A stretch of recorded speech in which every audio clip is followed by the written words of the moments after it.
విశాఖ పశ్చిమ నియోజకవర్గం వైసీపీ అభ్యర్థిగా ఆడారి ఆనంద్ కుమార్ నామినేషన్ దాఖలు చేశారు. వేలాది మంది కార్యకర్తలతో భారీ ర్యాలీగా వెళ్లి నామినేషన్ వేశారు. గోపాలపట్టణంలోని నూకాంబిక అమ్మవారి ఆలయం దగ్గర నుంచి జీవీఎంసీ జోన్ 5 కార్యాలయం వరకు సుమారు 10 కిలోమీటర్లు ర్యాలీ నిర్వహించారు.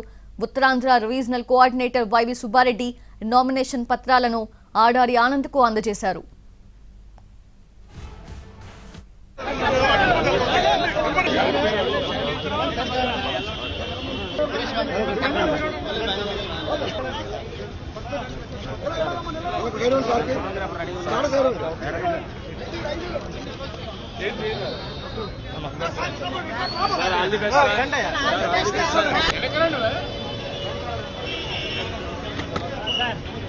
ఆనంద్ కుమార్